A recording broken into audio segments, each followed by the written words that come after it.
Good morning, everyone. In our previous lecture, we have finished our fourth unit. I'm just showing you that what we did. Introduction, what is class and object, what is the structure, how the class is different than the structure, how you can access the member of the structures, same with the arrow operator, dot operator, right? Then class scope and how we are accessing the class members, then initializing the class object, then constructor and their types and destructor. We have seen many more things, right? We have taken around 7 lectures, fine, not 5. And we have seen many things. I mean, pointer to members, static functions, what is the constant object, then constant functions, many things, right? So we have finished this, right? Destructor was the last topic, fine. And now today we'll start with operator overloading. This is the chapter which will take much time, right? But after this, everything is a kind of overview, right? Inheritance, 2 lectures, right? Then the polymorphism, 2 lectures. Your file handling, that would be 3 lectures, right? And the last, again, that is the template and exception handling, that is 3 lectures, right? So everything will be afterwards, that is the overview kind of thing. The main portion was this. So weightage would also be great for this many chapters, right? Till operator overloading. It's I mean, you have to be clear with this chapter at least. Object and classes, that is soul of your C++, right? Object and classes. So I hope this unit is clear to you all guys, right? And we'll start with what is operator overloading. Okay? Clear this thing?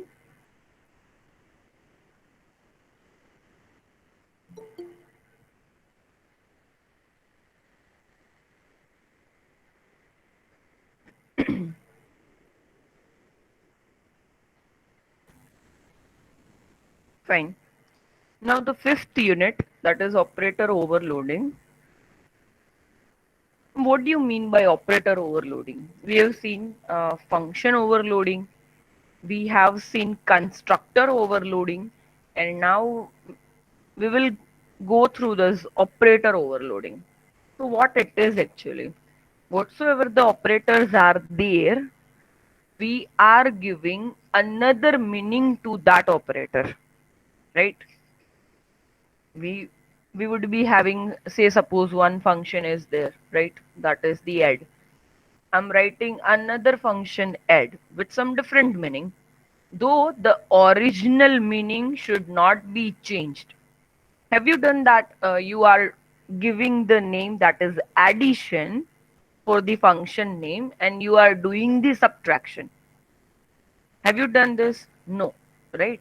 Because the name itself says that this is the addition, so you will put that plus sign only in between the operands, right? So you are doing the summation only, not the subtraction. So the original meaning should remain same, and in that way you are giving some another meaning to your operator. That is known as operator overloading. Right? So here we'll see some of the theory and we will see the example also. Right? Operator overloading is one of the striking feature of the C++ language. It is an important technique that has enhanced the power of extensibility of C++. C++ tries to make the user-defined data types which will behave in much the same way as the built-in data types. Now say suppose, I'm directly writing something and you just let me know this.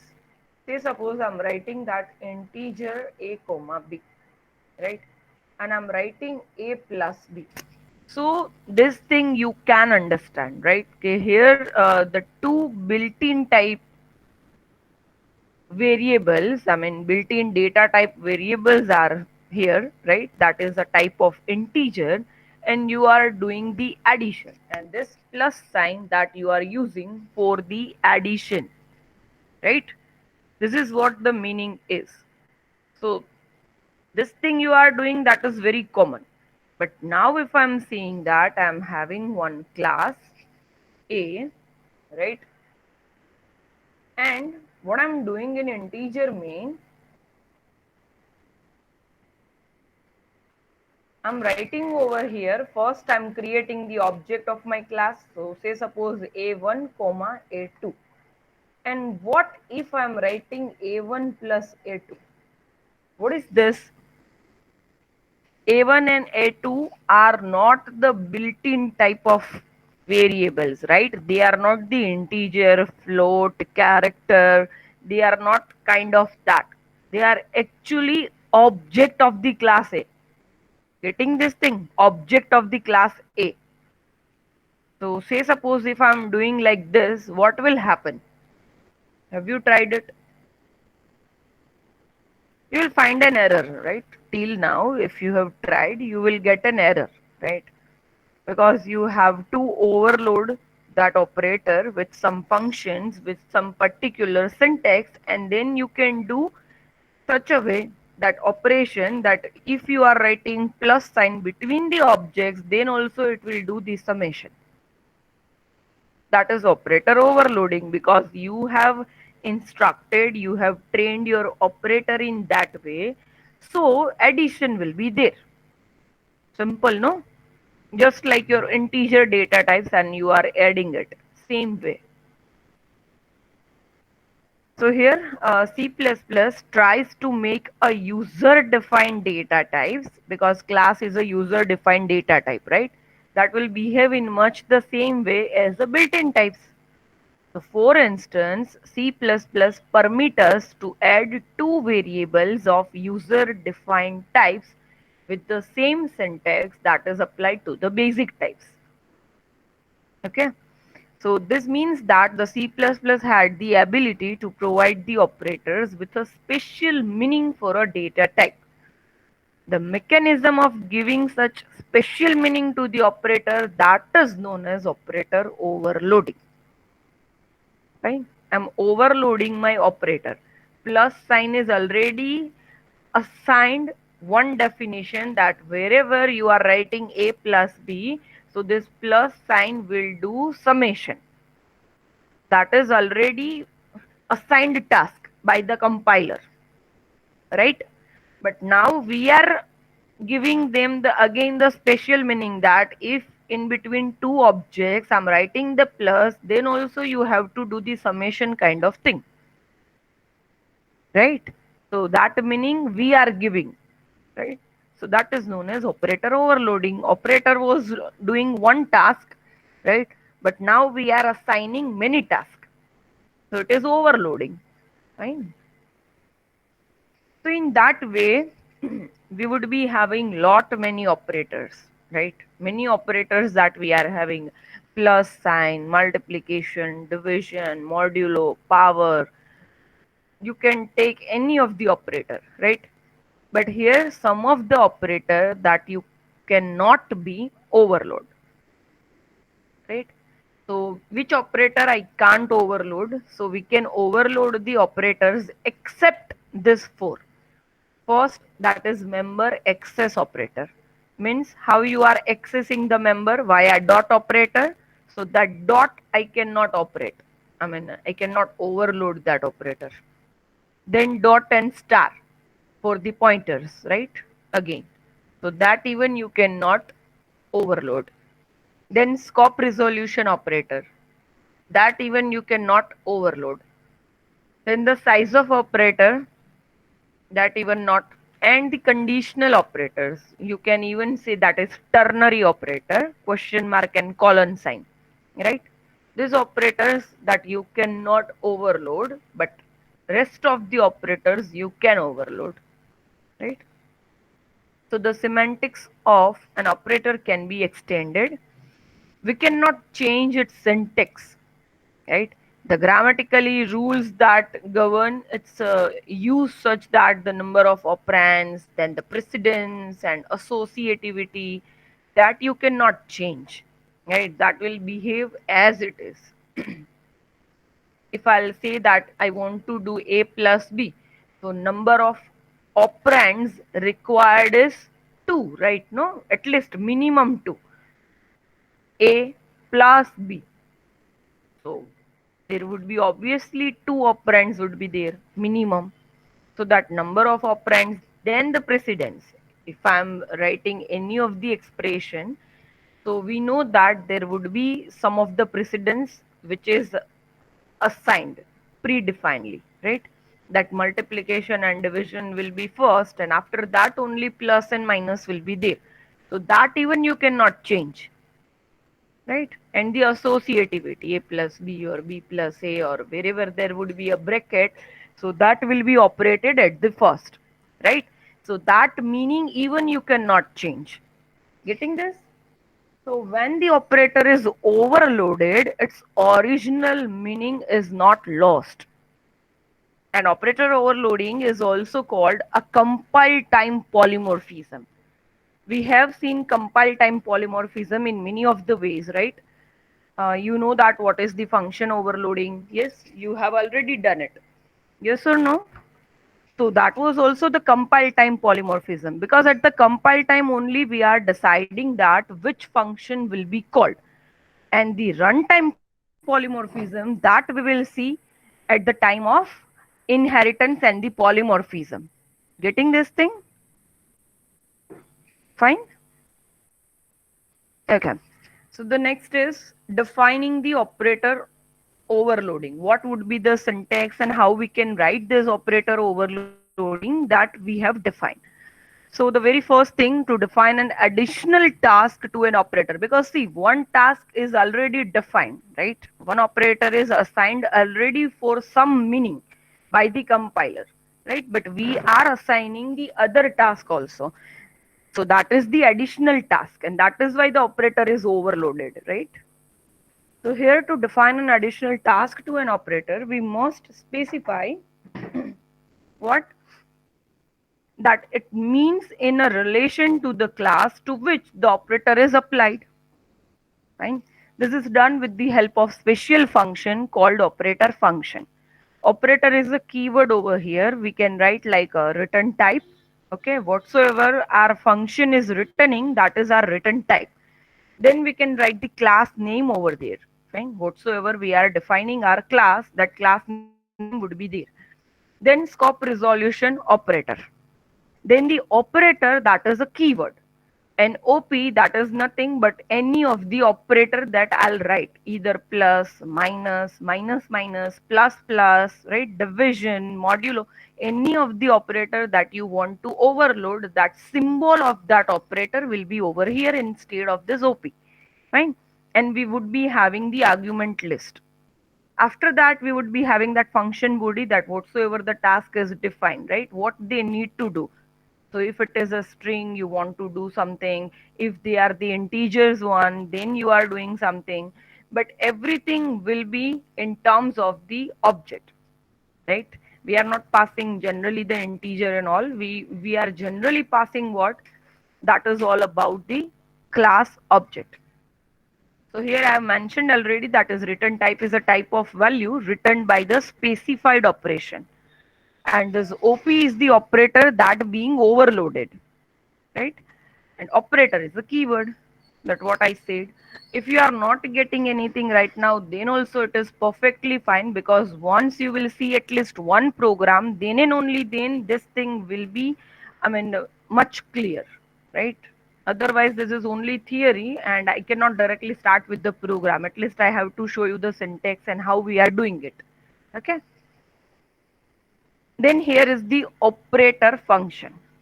Operator function must be either the member function, means a non-static function, right? It, it won't be a static function, or it could be a friend function. By this two way, I can create this operator function. Okay. Either it would be a member function or either it could be a friend function. Only two possibilities are there. And many of the programs, right, all have written in both the ways. One with the member function and the another one with the friend function. Number of arguments will get changed. If you are using as a member function, so member function can be called via what? Object, of course, right? So via object we are calling our operator function, so it would need only one argument in the terms of binary operation. So we will see one by one, don't worry. A basic difference between them is what? See, if a friend function will have only one argument for unary operators and two arguments for the binary operators. Now, will you tell me what is unary operators and binary operators? Anyone? At least you should know what is unary and binary.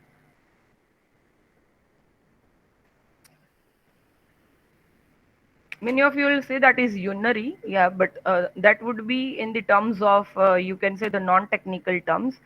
Otherwise, we will say it in a technical jargon, it's unary operators.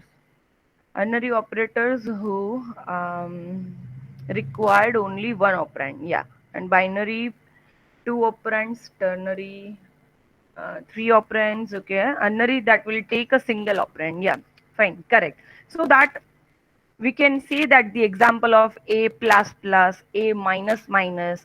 So in such kind of operators, right, we only need a single operand, right? Only a single operand, that what we require. So that is known as the unary. And the binary means minimum at least two operands are required, just what I said is a plus b. So in that case, what we require? Two operands at least. Then if you are having three operands and four, and that is fine, but at least minimum you would be having two operands, right? So you know what is the unary and binary at least, fine. So you can understand that the friend function will have only one argument for the unary. Say suppose I want to do a plus plus. So what is this a? A is nothing but that is all about my operand, right? So one operand I need to pass into the argument, function argument over here. This is your argument list, right?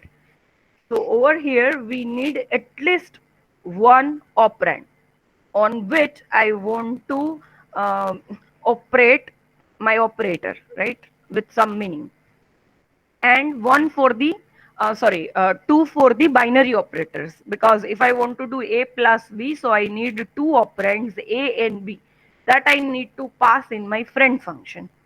Okay.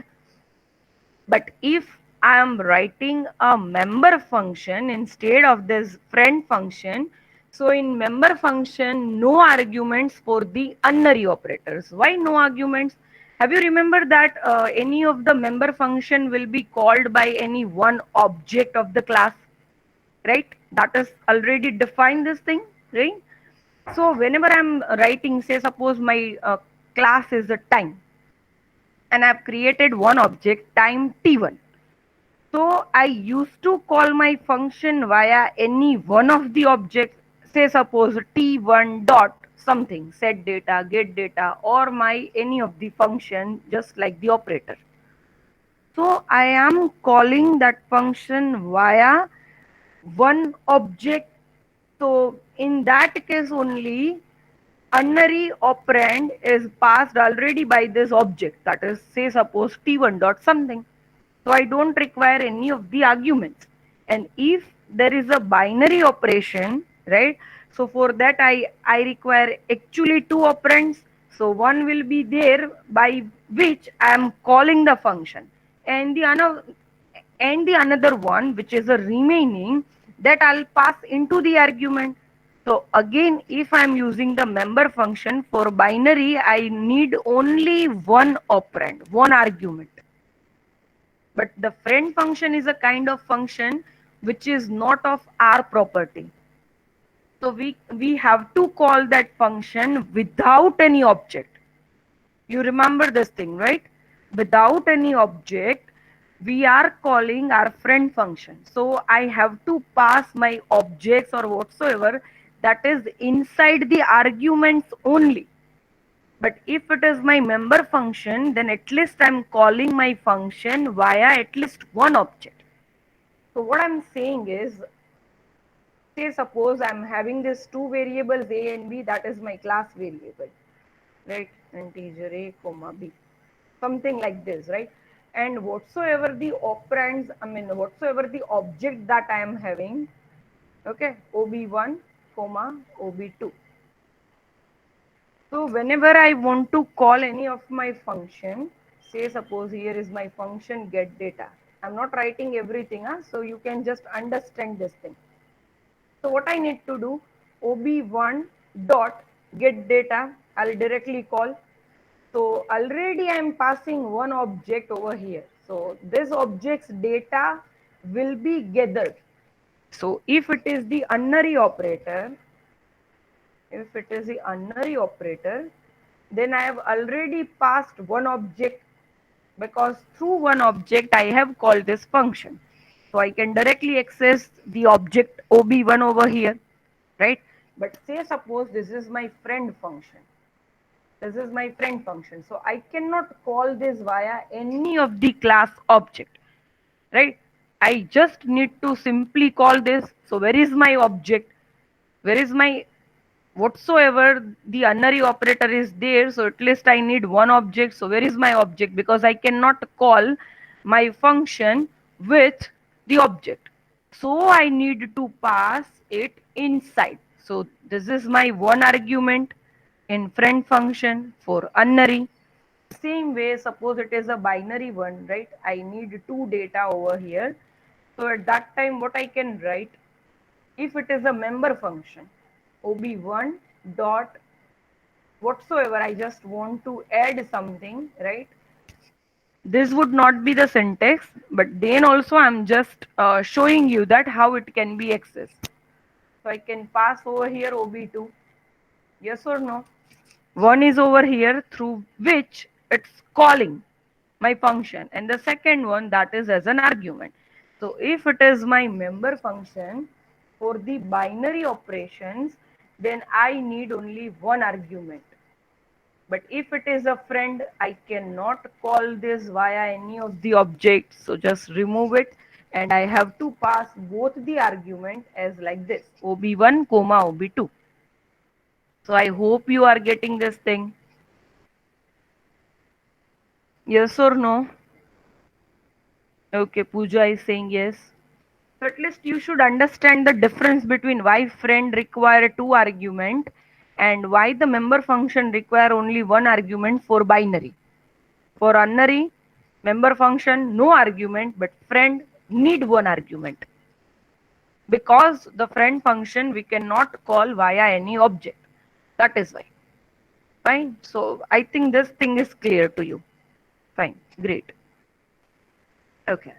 So again, I'm repeating. Now I think you will get to know this thing. A friend function will have only one argument for unary and two argument for the binary operators. While a member has no arguments for unary and at least one for the binary, because one will be there by which I am calling. So ob1 dot add ob2. So this is because the object used to invoke the member function is passed implicitly and therefore is available for the member function. This is not the case with the friend function. So the argument may be passed either by the value or by the reference. Yeah, you can pass the argument in two ways. Either you are passing directly your object, fine, and either you are passing a reference of your object. Again, there are the two terms, right? By two way you can pass the argument.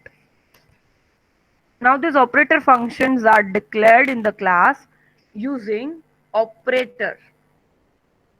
Operator functions are declared in the class using the operator. Now say suppose I've given some of the examples that how you can write your operator function. First thing is your return type. Here vector is nothing but that is your return type because I am operating on the vector. book has given this example, so I have kept it same. So if you will refer the reference book, then also you will get this example. Here I am operating on the vector, so I am having my return type as a vector. Then operator is what? A keyword. Then there would be a plus sign. That what I said. You will define whatsoever the operator that you want to overload, that you have to write. So instead of OP, here OP, in that way you are writing one operator which you want to overload, right? And into the argument you are having vector. So this is known as vector addition. Fine. This is in my normal thing, and this is my binary vector addition, right? Because this is your member function, and you will call it like object 1 dot operator plus, and here object 2, right? So two things will be there. Now here unary minus. If it is a unary minus, you don't have to pass any argument because you will call this function via at least one object. So that is your object. If it is a friend function, you have to write two argument because I cannot call this friend function via any of the object. I simply need to call this operator plus like this. Then unary minus.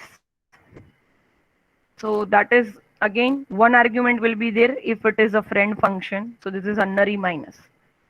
Then subtraction.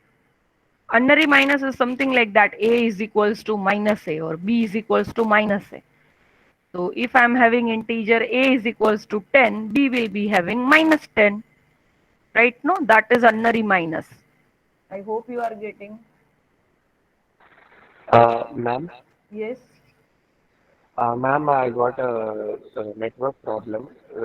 In the previous slide, you just showed that vector means that, as in like mathematics vector, right?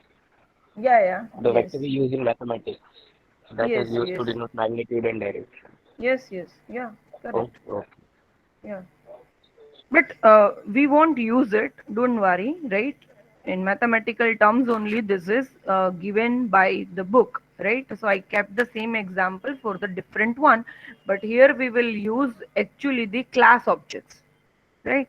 Whatsoever the class we are making, whether it is a class sample or whether it is class A, B, whatsoever it is, class time, right? We will see in terms of that. Fine.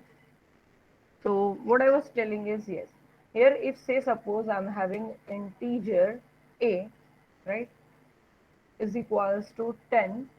So my unary operator will be something like this: integer b is equals to minus a.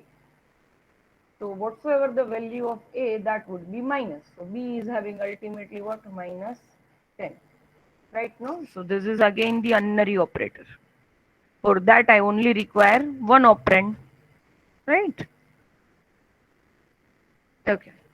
So the same way, here we are having subtraction. If it is a subtraction, see over here I have passed the reference. So this also you can do. Fine. Subtraction for the binary. Here is the comparison. Means you can even overload the equal equal operator.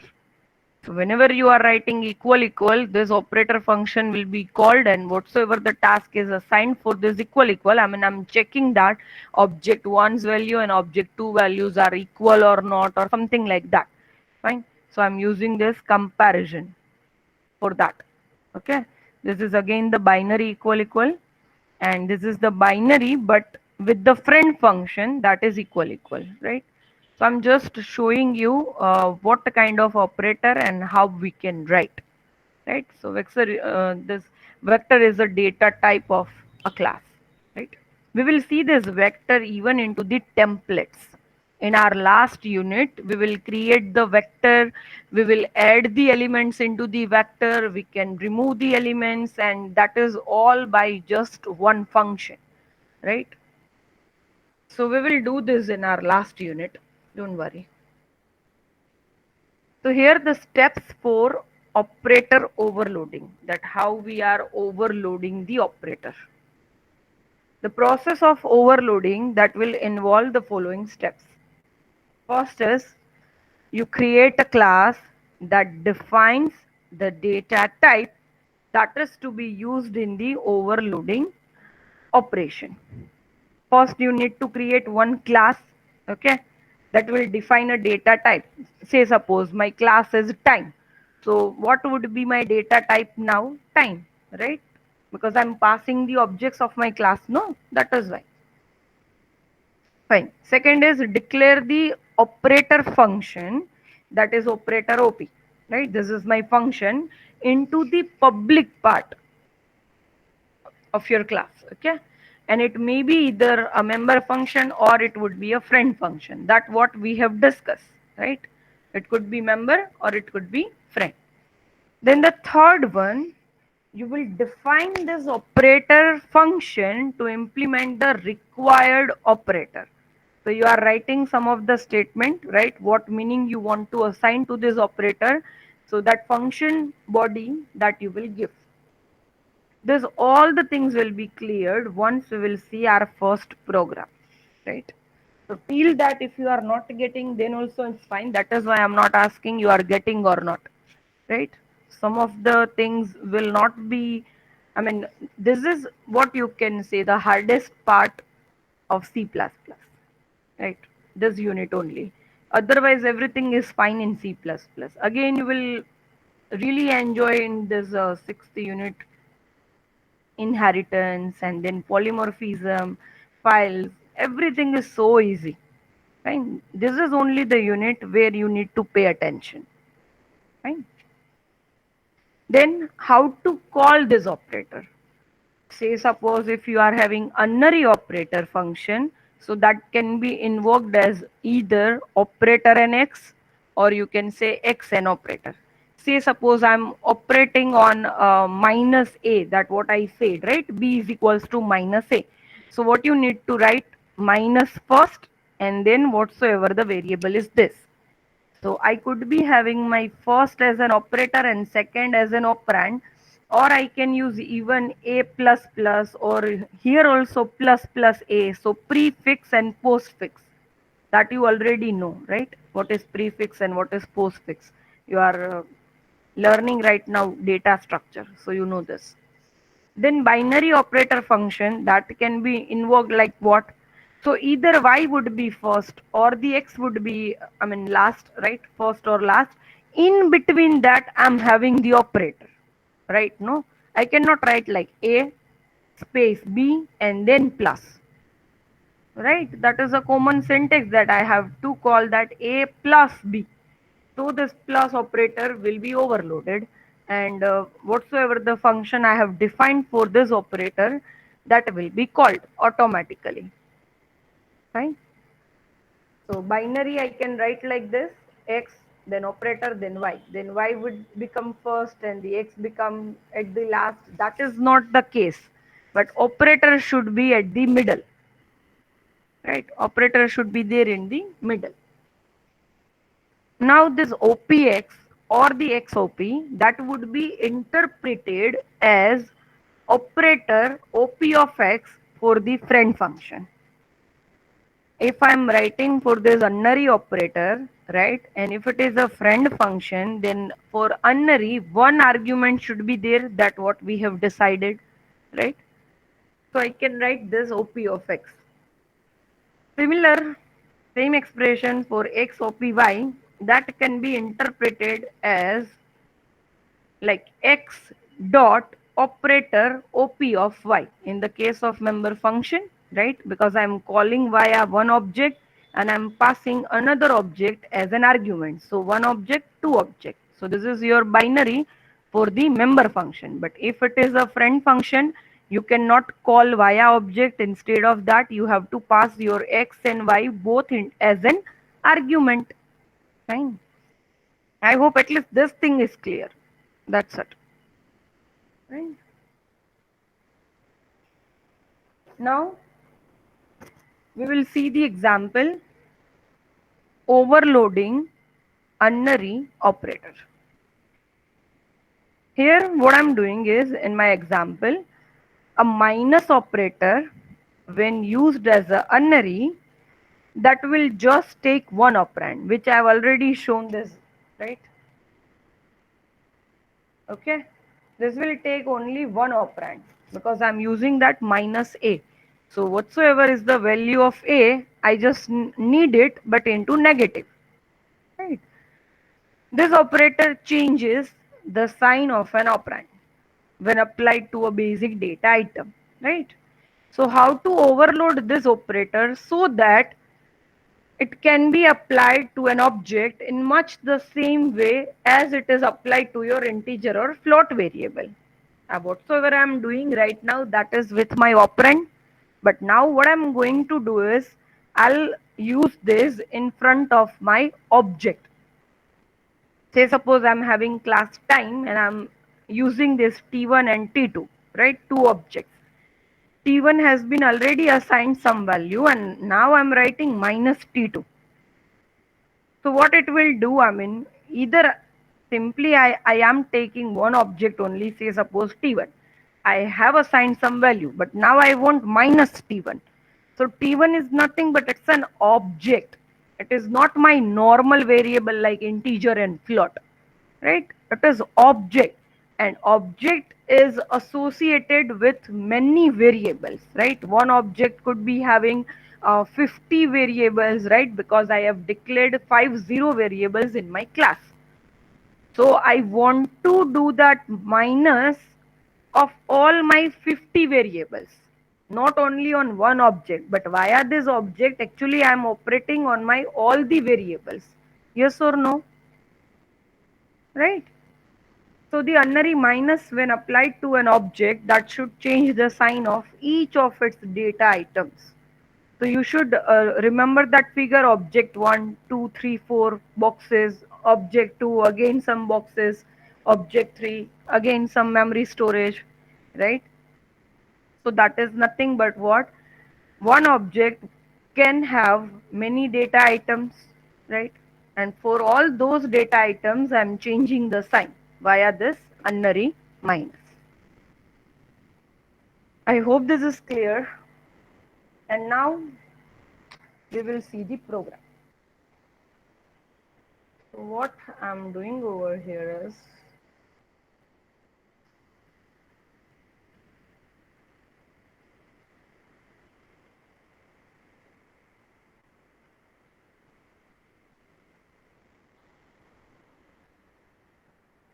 this is my very first program with the operator overloading. We will see line by line. Fine. Here I'm having one class that is space.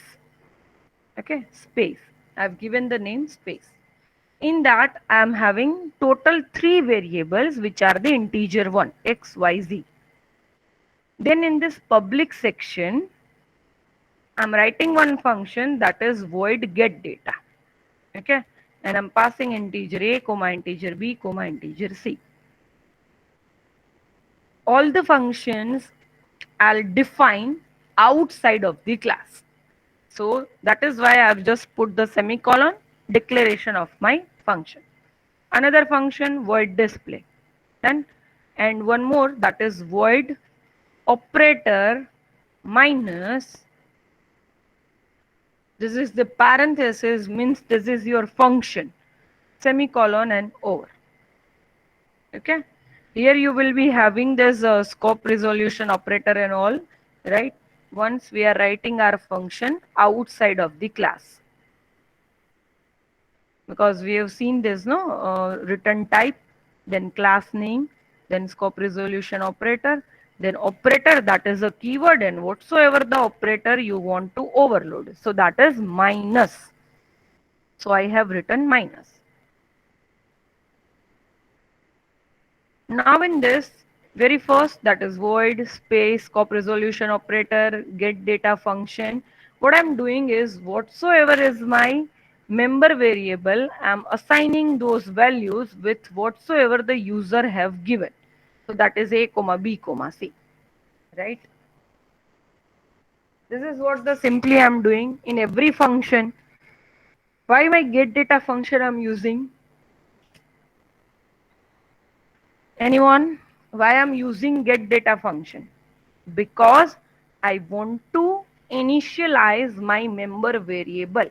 Instead of this function, what you can choose? What you can choose?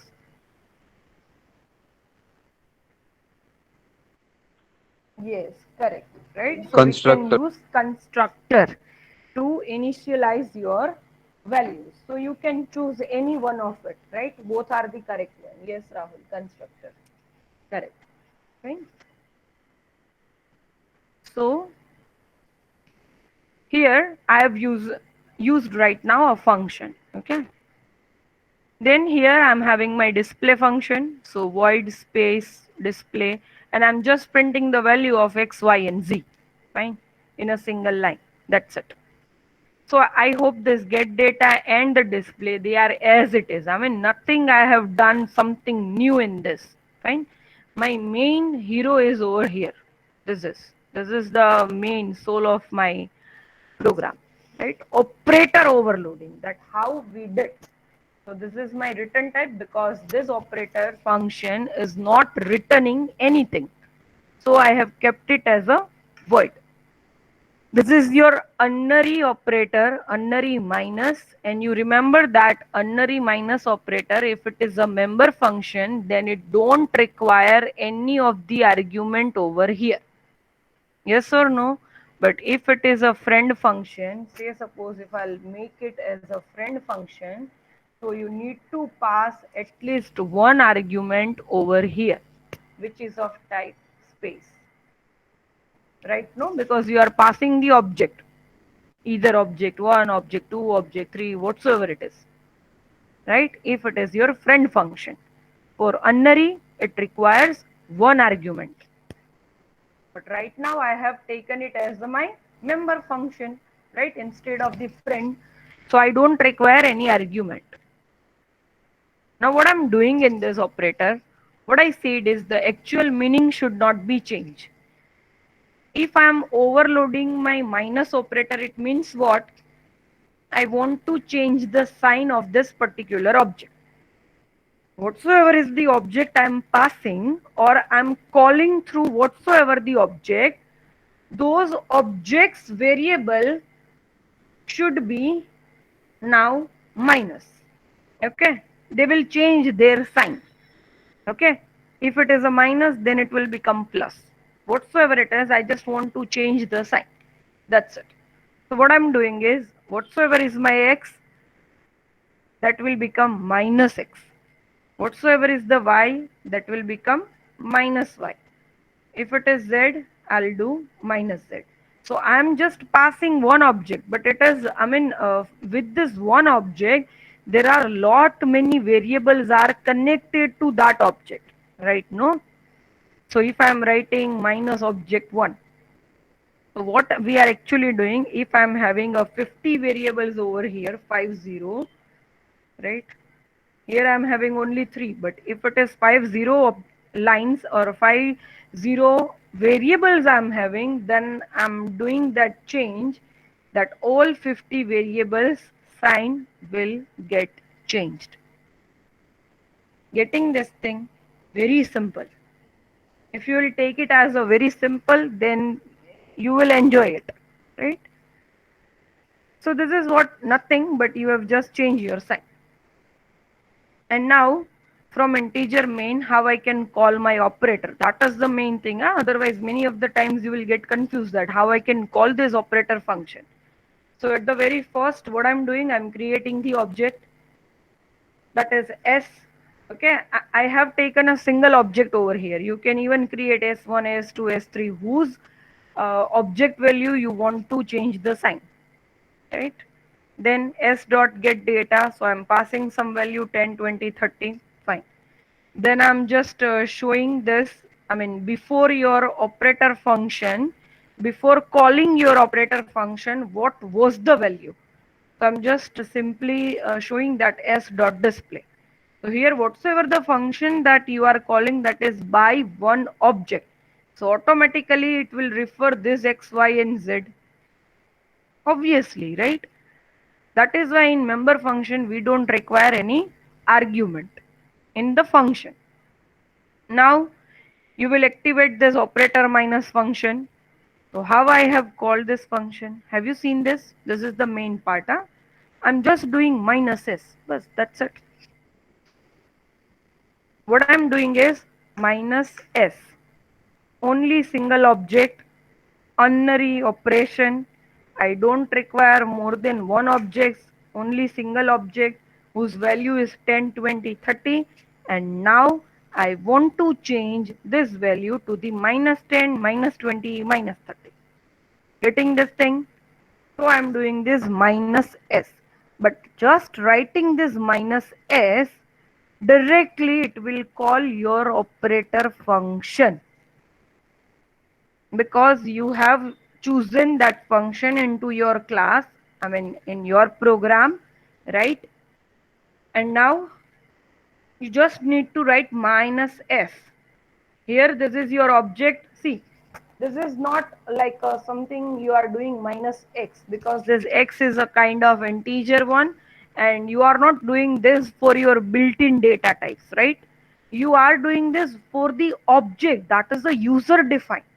This s is nothing but it's the object of your space class, and you are making it minus. But actually this is what you are doing. You are operating not on a single object, but you are operating on three variables of the object s, that is x, y, z, right? No? And after that again you are displaying that, okay, I have operated this, and now I just want to check what is s dot display, what will be the value now. And we will check this.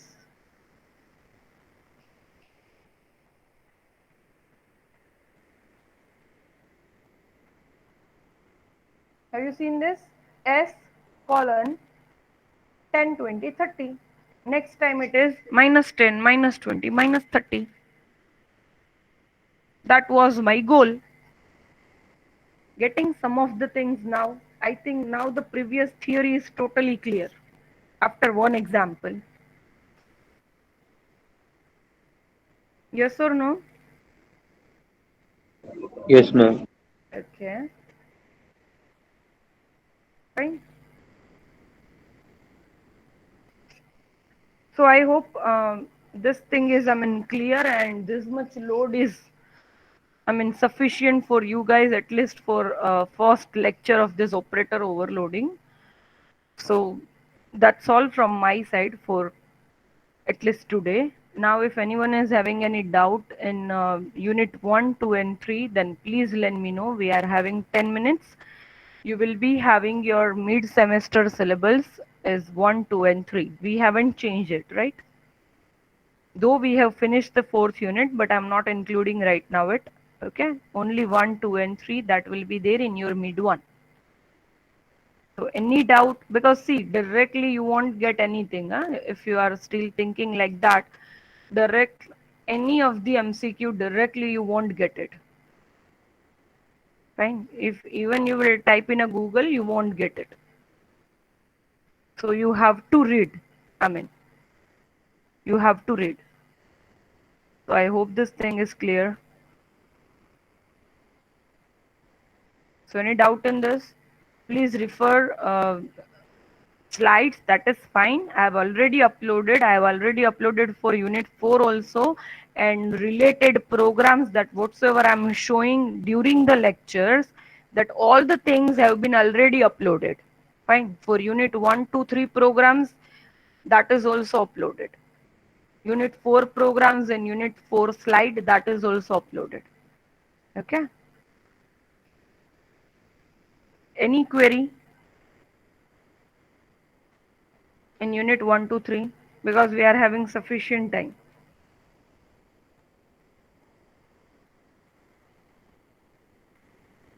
No one?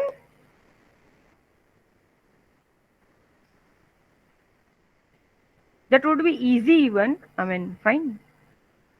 That would be easy even, and some of the things will be there, which is twist and turn. But you will easily able to crack it if you have paid attention in my lectures.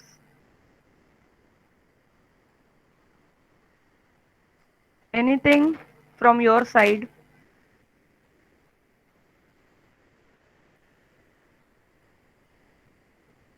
Yeah, there would be a programs maybe, right?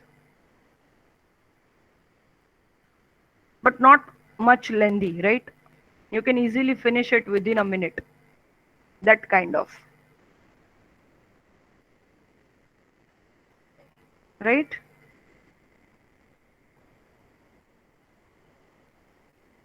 Anyone else?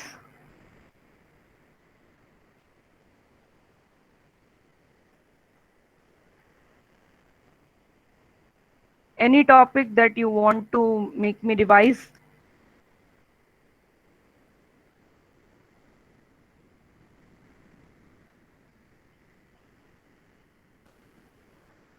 Hello, are you there? Any topic that you want to make me revise?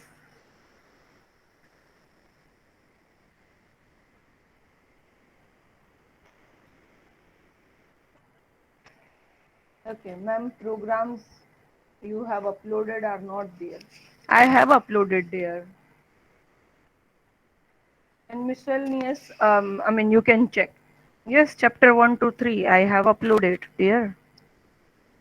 Folder is empty, that is not possible. Maybe you would be having some connection problem or something like that. I have uploaded. How it would be possible?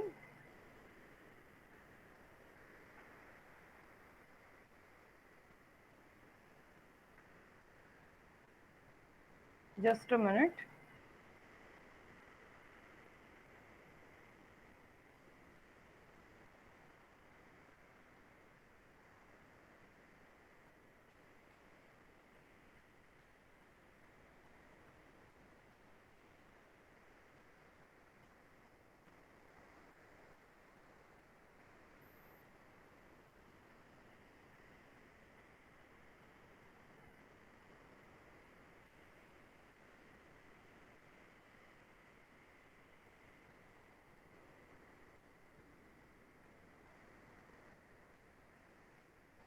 Just a sec, I'm checking. Huh?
Yes, dear, correct. There is some issue and they are not showing the programs. No worries, I'll upload again because I made it as a zip and then I have uploaded, but it's not there. I've seen. Yes, correct. So what I'll do is I won't make it as a zip. I'll directly upload it .cpp files, right? Because there is some problem with the technical issue. Right, I've chosen all the programs and that I have to do again. I mean, I've deleted the that folder even from my laptop. Fine, but I'll do it again. No worries. Fine. Anything else from your side? Fine. So I hope you will be able to, I mean, correct the exam and you will score it, right?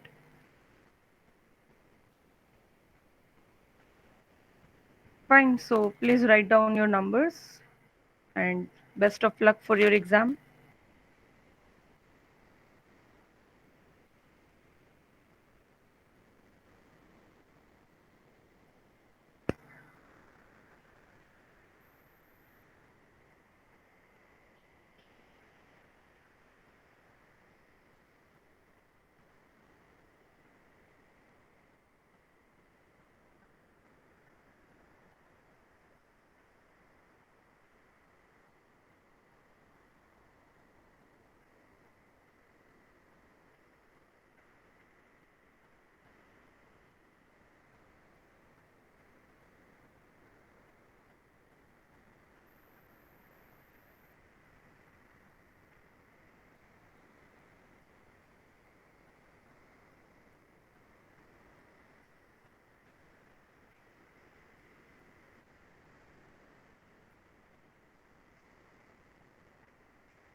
Please write it down quickly and you may leave the session.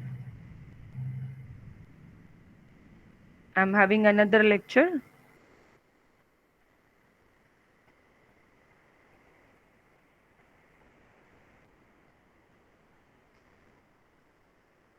Janvi, Priyansh, Viraj, Yuvraj,